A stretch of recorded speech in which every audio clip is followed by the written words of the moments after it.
Pascal Praud, papa frustré, cette énorme contrainte a dû infliger à ses 4 filles.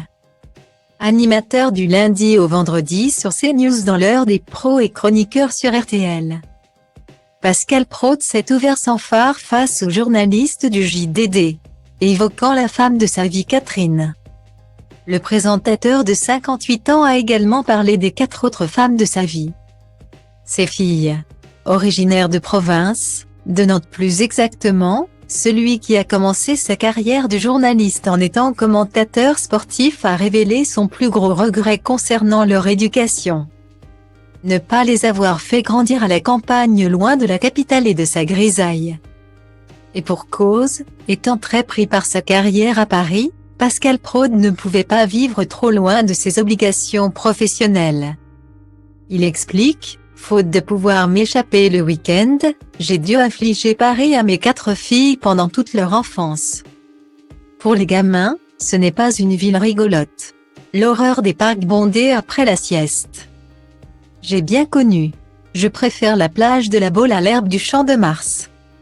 Ayant récemment fait le buzz en invitant Alexandra Henrion-Caude, Pascal Praud se fiche éperdument du qu'en dira-t-on.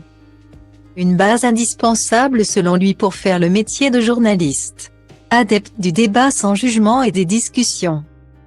Il regrette d'ailleurs que la télévision ne soit plus véritablement un lieu d'échange. Moi, ce que j'apprécie, c'est la télé comme on en faisait à l'époque de Pivot et de Polac. Il régnait alors une grande tolérance et une grande ouverture d'esprit. Je prends plaisir à entrer sur le plateau sans savoir ce qui va se passer. J'aime cette part d'imprévu, me laisser surprendre par mes invités. Bien sûr, des clashs peuvent survenir mais ce n'est jamais ce que je recherche. Je n'ai pas ce cynisme, confie-il avec beaucoup de sagesse. Amoureux de Catherine qui travaille pour le FC Nantes, il la retrouve régulièrement pour des week-ends passionnés. Ma chérie boit du thé vert. Moi, c'est plutôt café et brioche. On ne déjeune pas car on a bien mangé la veille. Raconte l'animateur qui évoque ses sorties romantiques avec sa moitié qui a la peau couleur pain d'épices.